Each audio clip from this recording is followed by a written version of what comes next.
Welcome to Lessons for Full Spectrum Humans, Level 2. This is Part 2 of the I Am God Circuit and Redefining Death. So one of the concepts that I have been expressing graphically here is the idea that the Ascended Masters emanate from Source, right? And of course return to Source, so they're one big giant circuit. And then over here, this would be analogous to one of those time tunnels, right? With the yellow side timelines being the non-essential or non-central characteristics of that master. So part of this is all about each one of us aligning with the blue central core persona whom we all wish to be in order to live forever, but also to understand that you might be experiencing the unintended side effects of the Ascended Master. So let me go back into that.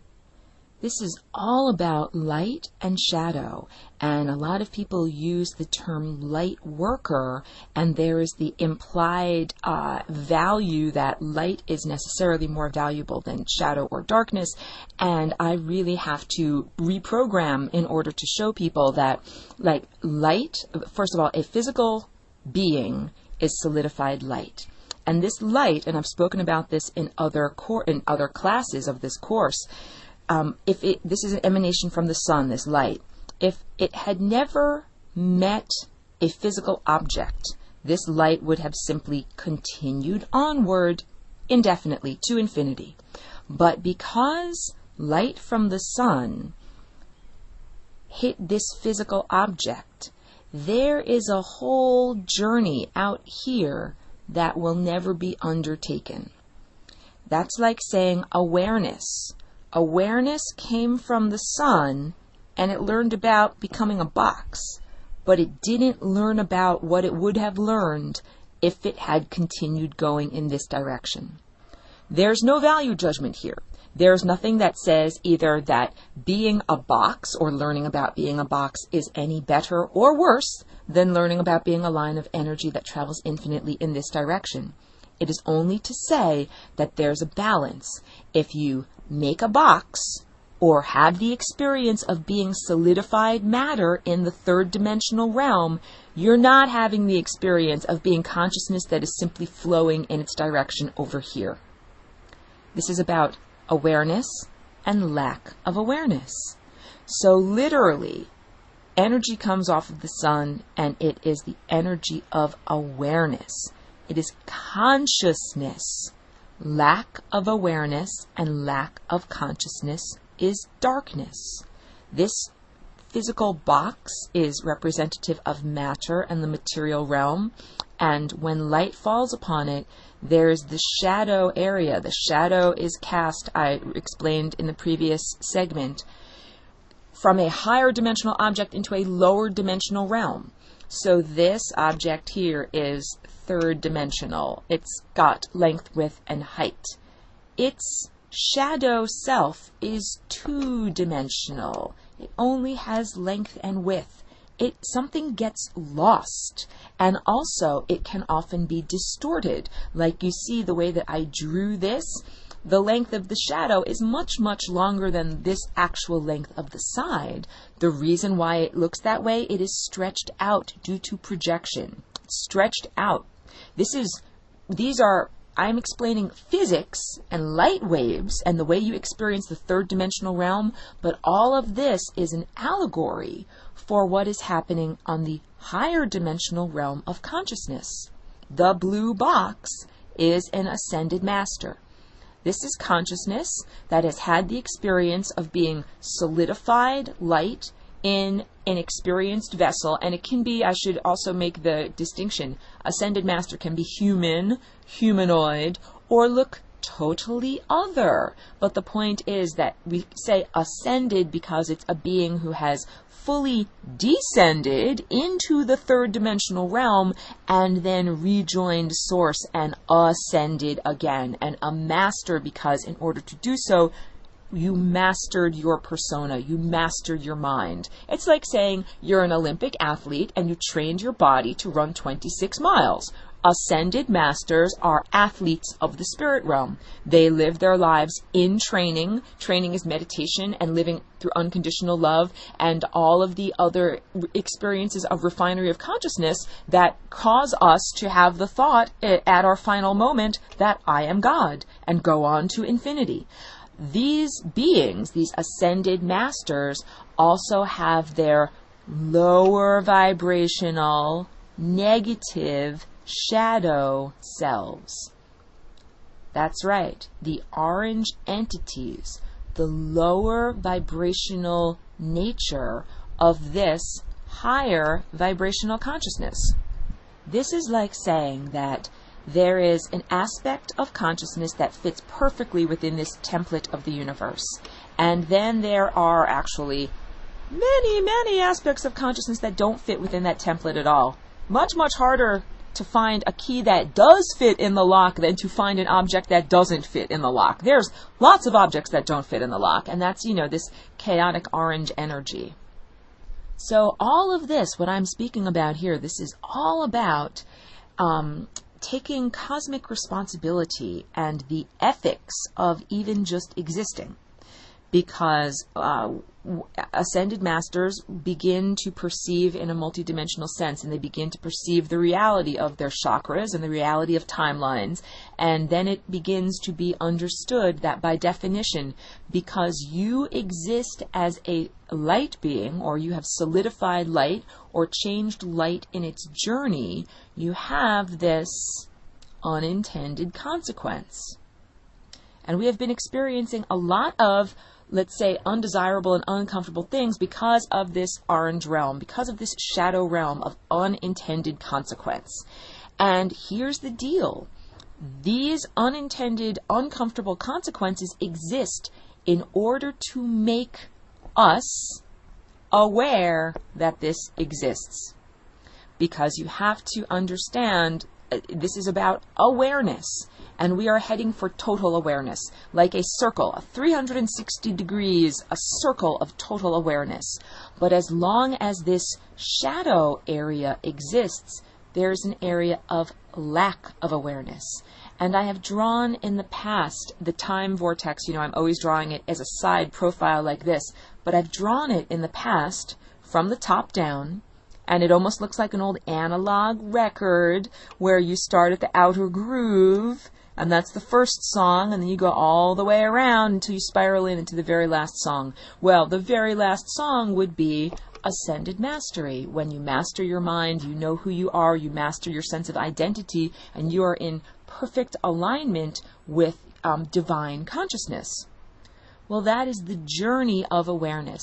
It was necessary to go through that whole long spiral so that one could learn what is going on in this whole area.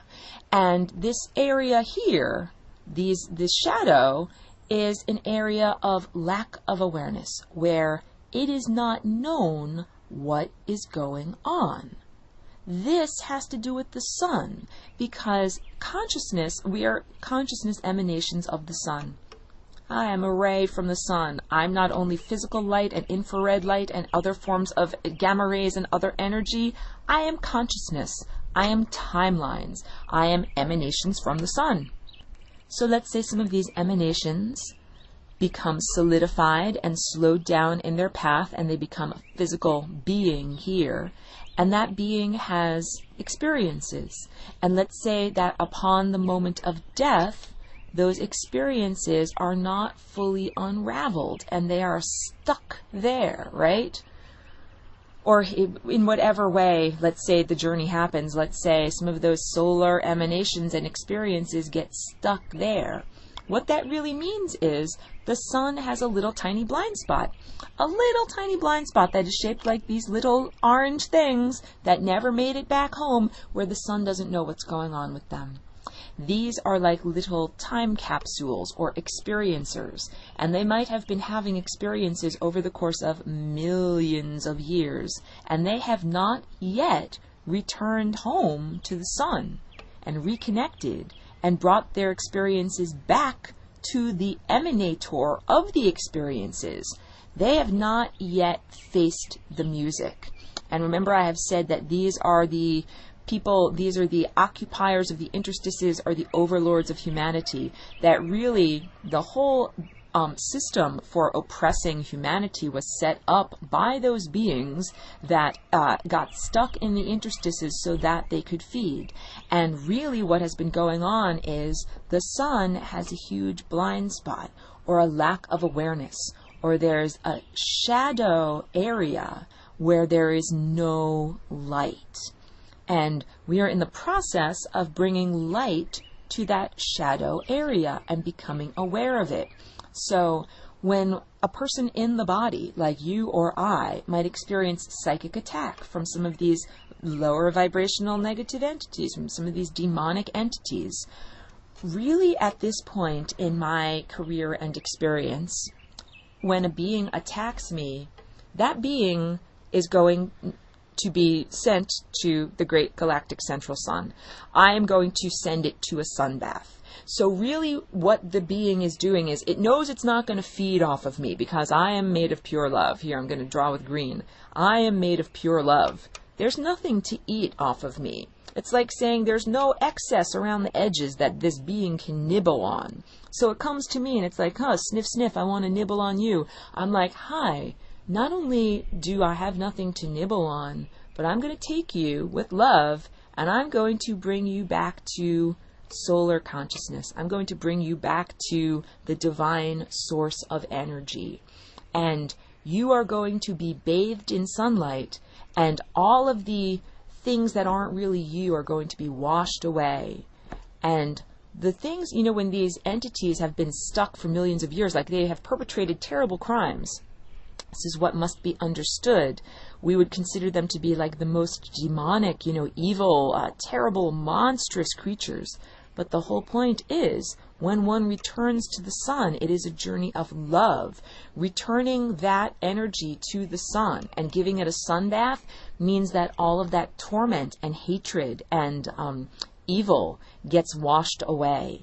And this has been ongoing and has intensified within the past 10 years on the surface of Earth, that there were a lot of these entities that were stuck and that were controlling human society, and that a lot of energy has changed and the flow of energy has changed, and those beings have been sent on their way. And I bring this all up because these orange beings that are a part of, the higher self-consciousness, the ascended masters, have to take responsibility for their lower selves. It's like saying, if I created intentionally this wonderful thing, but then I created this unintentional consequence over here, I, as the creator of this, have to take responsibility for this also. It's like saying God consciousness wants to know itself, not just this one area here, but the totality, this whole area. So when negative lower vibrational entities come to me with the idea of feeding off of me, I say, what a wonderful opportunity for God consciousness to come to understand that a shadow exists and send that shadow back to the sun, where God can really love it and unmake it so that it may then become formed into something else and continue on its journey. So one of the ideas here is that I'm giving you a tool. The tool is that when you are attacked by a lower vibrational demonic entity, there is an ascended master that is the owner of that entity, that is the owner of that shadow self, and that they are beholden and responsible, that you can call upon that ascended master and say, I call upon you in order to rein in your lower vibrational negative self because it is attempting to harm me. One of the other ideas that I am expressing through many different articulations in the two present lessons are that when you die, you will not die. When you die, you will not die. You will become a part of something much larger, something which you are already a part of, but you do not yet have the perspective to perceive. And that is the idea that you're part of this much larger overarching entity of God consciousness, and that all of these experiences, including becoming an ascended master and being attacked by lower vibrational shadow beings, is all part of the journey of God consciousness coming to know itself. And that when one directs these lower vibrational aspects of self into the sun, it is a washing away of the distorted aspects that are false, that are not who you really are, or who that being really is. And in the end, you're only left with the true light of consciousness. So now let's go a little bit further. Remember, I was using the analogy that your ego is like a box, a yellow box, and it's made of a recipe of like various elements, like a little bit of green, a little bit of red, a little bit of yellow, and that's what makes you. Well, each of these ascended masters over here that I've been drawing in kind of dark blue, each one of these is a particular flavor and contains particular personality aspects. You know, a little bit of yellow, a little bit of green, and a little bit of red. And those aspects, when you make the full circuit from source outward into the physical realm and then back to source again, it means that those aspects live eternally. They exist and they emanate and they come back. It's an endless circuit. That's what this is all about, a perpetual motion machine, an endless circuit of consciousness that continues forever. And the idea that there's a certain recipe, a certain combination of these various personality characteristics that then is desirable and appropriately shaped, and that one wishes to carry forward into the future. Well, now this is all going to make sense, because this color over here, this might be ancestors from the past, and this color over here, that might be descendants from the future, and descendants that stretch forward from you into the future. And this color over here might be celestial or non-corporeal beings, and the experience of being the ascended master, the perfected persona, is the perfect intertwining of these different aspects. Consciousness that stretches into the past, your ancestors who made you who you are, who you will be in the future. And this is also, you know, you're not just related by blood. It's not just about who comes out of your womb or who you physically reproduce. The beings that are your descendants are often offspring based upon your ideas, the ideas that you share and the way that you live during your life. So to use an example, like you could have been a famous intellectual or a scientist who never actually had children, but because you shared those ideas with the world, you heavily influenced the genetics and the blueprint of many people who came after you. And so what I'm talking about here is this box of solidified light, this matter, being a perfect weaving together of the genetic ancestry and the ideas of the past, the future descendants and the ideas moving forward, and also the thought beings, these beings that exist out here, the nested consciousnesses that live within and through the corporeal form. These beings over here don't have bodies. This person over here did have a body. This person over here exists eternally. Their experiences exist eternally. That's a pretty important distinction to make. If you are an ascended master and you have continuity of consciousness, all of your experiences you remember and you take with you and you have access to. So what if your experience is this consciousness lived through this body, and that was an eternal experience? So this consciousness got to be recorded and got to live into the future. And you are not just one consciousness. You're a little bit from here, a little bit from here, a little bit from here. We each have many, many thought beings speaking to us and putting thought energy into us during our corporeal existence.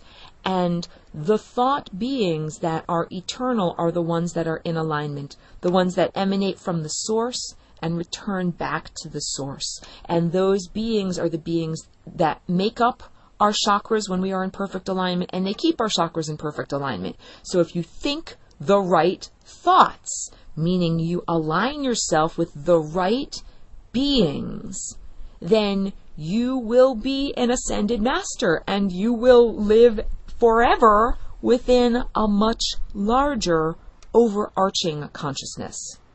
So as the owner of a physical body, you get to choose who lives through your life. You really get to choose which aspects of your DNA are being reverberated and exacerbated. You get to choose which aspects of your ancestry are being expressed and exacerbated. And you most definitely get to choose what type of thoughts you are sending forward into the future, because this is the recipe of your personality and the recipe of your persona.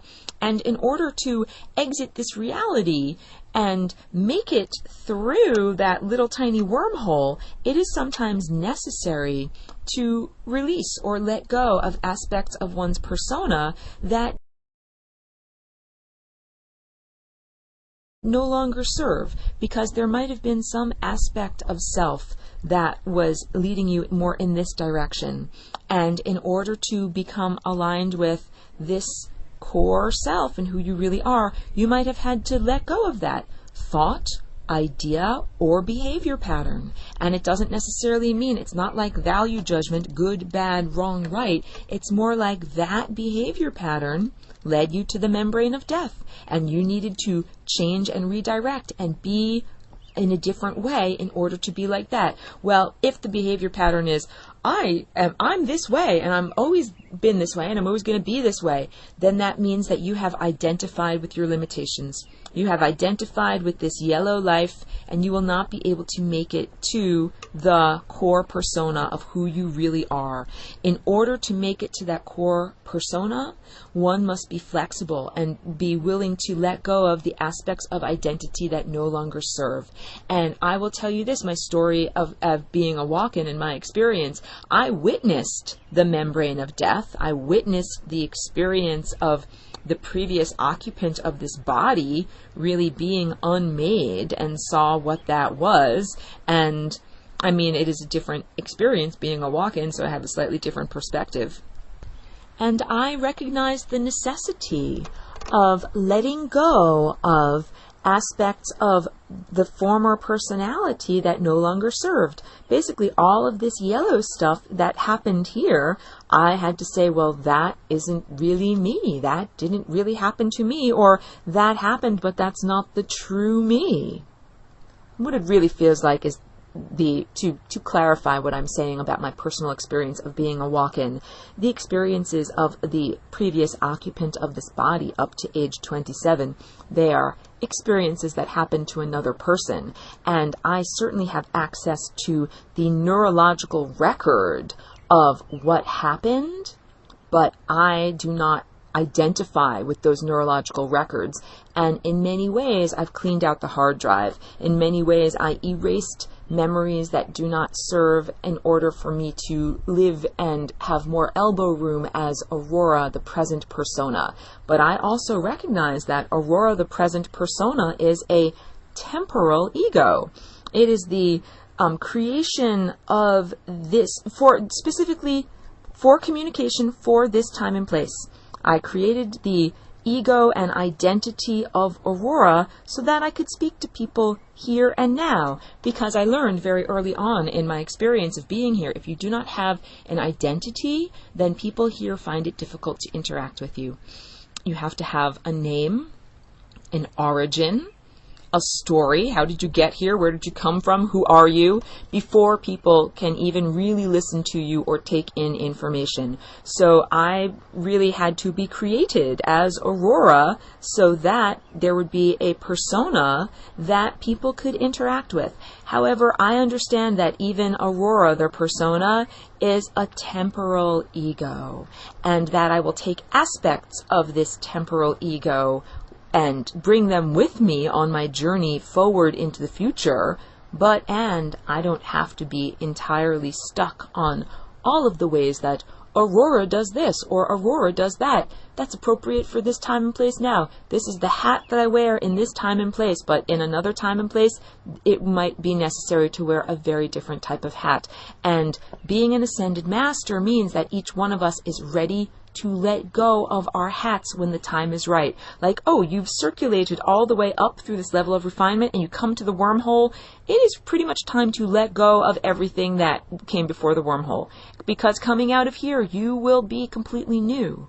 You will be in a new realm.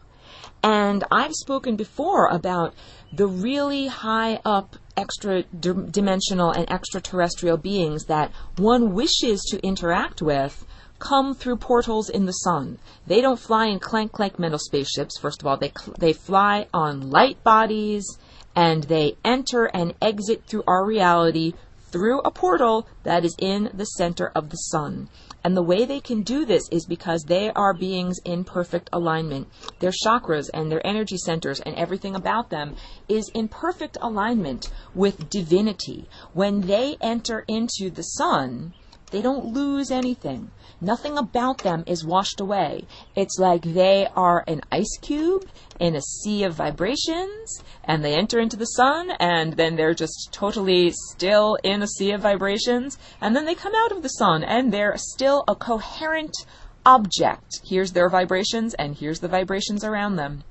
And they never lost their coherency. That is the way that real masters travel. So again, to reiterate, in terms of interdimensional beings, it is best to interact with beings that don't travel in clank metal spaceships, because those are the beings that travel through the sun. Those are beings that are at one with the sun. They're at one with higher dimensional consciousness. When they take a sun bath, they enter the sun, and it just rejuvenates them because they are in perfect alignment and all of their chakras are in perfect alignment. So one would want to climb on board those vessels because those vessels are in perfect alignment with divine energy. So just to clarify, as I'm thinking about the last phrase that I ended on, these extraterrestrial and extra-dimensional presences and beings, they are in a variety of levels of refinement, let's say, and they themselves have various different personality characteristics and personas. So don't want anyone to mistake all extraterrestrials for ascended masters, because they're not. Some extraterrestrials have never lived in the third dimensional form, and they have only existed as spirit or non-physical presences. That's not to say better or worse, but it is to say that they never made it into this level of density, and then they did not ascend out of this level of density. So really, it is necessary to be very selective about who you interact with on a higher dimensional level, and to only associate with beings that are made of pure love. That's the real arbiter here, is, are you made of pure love, and are you in alignment with divine energy? So again, it is the end of this topic. It is not the end of this topic. It is the end of this lesson, and it is a very large topic which will continue to be woven throughout the rest of the lessons. Thank you so much for joining me.